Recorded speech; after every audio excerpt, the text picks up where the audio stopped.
आज से हजारों वर्ष पूर्व लिंग राज्य अपने वैभव के शिखर पर था। यह भूमि न केवल समृद्धि और शांति का प्रतीक थी, बल्कि इसका इतिहास भी स्वर्ग और पृथ्वी की कथा को जोड़ता था। इस राज्य पर राजा लिंगहसिंग चेनजल्पो का शासन था, जो स्वयं स्वर्ग के देव पुत्र माने जाते थे। उनके राज्य में 3 प्रमुख सलाहकार थे, मैमय खरगैन घेनी, घुंघपा भुचा और पाला गोतपो, जो राज्य की समस्त समस्याओं के निवारण का उत्तरदायित्व उठाते थे।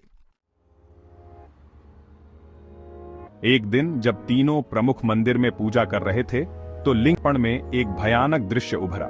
उन्होंने देखा कि 3 विशाल दैत्य पुरुष ज्याह अंगधैम, ज्याह रंगधैम और ज्याह चंगैधैम लिंग राज्य पर आक्रमण करने वाले हैं। अराजकता और विनाश के इस दृश्य से भयभीत होकर वे तुरंत अपनी पोथी खोलते हैं, जिसमें समाधान लिखा था, यदि ज्याह ज्ञानक राज्य पर अभी चढ़ाई की जाए तो विजय सुनिश्चित होगी, किंतु यदि विलंब हुआ तो लिंग राज्य का नाश अवश्यंभावी है। तीनों प्रमुख यह संदेश लेकर राजा लिंगहसिंग चेनझलपो के समक्ष पहुंचे। राजा ने तुरंत एक सभा बुलाई, जिसमें यह निर्णय हुआ कि ज्याह ज्ञानक राज्य पर आक्रमण के लिए ढिलिचहकैत के नेतृत्व में सफेद सेना, जो ढिलिचहकैत की ही सेना है, को भेजा जाए। उनके साथ उनके 2 वीर भाई रोंगहॉल और दमढुक तथा जीरबी सेना के महानायक रोंगठोमो भी इस युद्ध में सम्मिलित होंगे। वे एक अनोखा मानव और अश्व, जो दोनों ही नील हैं, देमाओनपो और लिंग की सवर्ण सेना, जो लिंगहसिंग चेनझलपो की सेना है। संपूर्ण सेनाएं जब ज्याह ज्ञानक राज्य की सीमा पर पहुंची, तो उन्होंने देखा कि पृथ्वी के पंच तत्व, पंच महाभूत, जल, पृथ्वी, वायु, अग्नि, आकाश इस राज्य की रक्षा कर रहे हैं। सबसे भारी सीमा परस जल स्वयं उस राज्य की रक्षा कर रहा था। समुद्र देव की विशाल लहरें किसी को भी आगे बढ़ने नहीं दे रही थीं।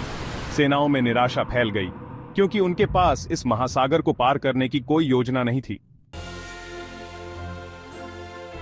उसी समय ढलिचहकैत को अपने पिता द्वारा सिखाया गया एक दिव्य अस्त्र स्मरण आया। उसने अपने धनुष से एक तीरमय पुल का निर्माण किया, जो सेनाओं के लिए मार्ग प्रदान कर सकता था। यह दृश्य देख रोंगठोमो के मन में ईर्ष्या उत्पन्न हुई। उसने तुरंत राजा लिंगहसिंग चेनझलपो के समक्ष एक कपटपूर्ण योजना रखी। ढलिचहकैत ने पुल का निर्माण कर दिया है, जिससे आपकी प्रतिष्ठा को ठेस पहुंचेगी। मैंने एक युक्ति बनाया है, आप मुझे आज्ञा दीजिए कि मैं उस युक्ति को पूर्ण करूं। ग्रहण के प्रभाव में राजा इस छल को नहीं समझ पाए और उन्होंने रोंगठोमो की योजना पर सहमति दे दी। राजा के आदेश अनुसार ढलिचहकैत को नेतृत्व का मौका मिला। ढलिचहकैत को जब यह अवसर मिला कि वह सेनाओं का नेतृत्व करे, तो वह अत्यंत प्रसन्न हुआ। किंतु स्वर्ग से यह दृश्य देखकर उसके पिता फाह झायचा घोमजेन अत्यंत व्यथित हुए। उन्होंने स्वर्ग से अपने पुत्र को पुकारा, हे मेरे पुत्र, तुम छल का शिकार बन रहे हो। नेतृत्व राजा का धर्म है, और यदि राजा स्वयं उपस्थित हो तो उसे ही सेनाओं का मार्गदर्शन करना चाहिए। यह तुम्हारे जीवन का सबसे कठिन मोड़ है। इस युद्ध में यदि तुम आगे बढ़े तो तुम्हारे प्राण संकट में पड़ जाएंगे। परंतु भूतकाल के किसी पाप के कारण ढलिचहकैत अपने पिता की वाणी नहीं सुन पाया। अंततः फाहग्याचा घोमजेन ने उसके घोड़े को संबोधित किया, हे अश्वराज, तुम सर्वश्रेष्ठ हो और तुम्हारे कर्तव्य का समय आ गया है।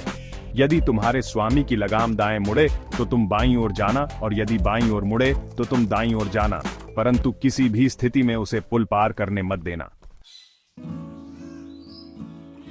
घोड़े ने स्वर्ग की ओर देखा, अपने पूर्व स्वामी को प्रणाम किया और आदेश स्वीकार कर लिया। जब ढलिचहकैत पुल पर जाने के लिए आगे बढ़ा, तो घोड़ा वहीं स्थिर हो गया। उसने अपनी पूरी शक्ति से प्रयास किया, किंतु अश्व टस से मस नहीं हुआ। वह क्रोधित हो उठा और बोला, हे मित्र, हमने जीवन भर एक दूसरे का साथ दिया है, किंतु आज जब मुझे तुम्हारी सबसे अधिक आवश्यकता है, तुम क्यों मेरा साथ नहीं दे रहे?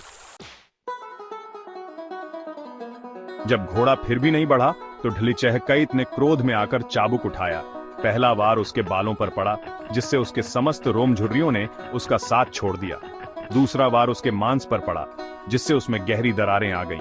तीसरा वार उसकी हड्डियों पर पड़ा, जिससे हड्डी का तेल भूमि पर टपक पड़ा। अश्व असह्य पीड़ा सहन नहीं कर पाया और पुल पर दौड़ पड़ा। इसी क्षण रोंगठोमो ने एक दिव्यास्त्र से पुल को नष्ट कर दिया। ढलिचहकैत और उसका घोड़ा जल में समा गए। हे मेरे भाई, जिन लोगों पर हमें विश्वास था वही हमारे शत्रु बन गए।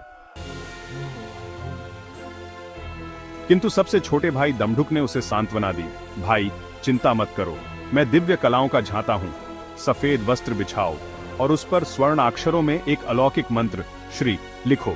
मैं 3 पलटियां मारूंगा और ऊद बिलाव का रूप धारण करूंगा। फिर मैं जल में जाकर हमारे भाई और उनके अश्व को पुनः खोज निकालूंगा। रोंघोल ने वैसा ही किया। दमढुक ने 3 पलटियां मारी और ऊद बिलाव में परिवर्तित होकर जल में प्रवेश कर गया। कुछ ही क्षणों में वह ढिलिचह कैत और अश्व को सुरक्षित निकाल लाया। दूसरी ओर जब राजा ने स्वयं पुल बनाने का प्रयास किया तो उसे झांत हुआ कि वह केवल ढिलिचह कैत ही इस दिव्य निर्माण को कर सकता था। राजा अपनी भूल समझ चुका था।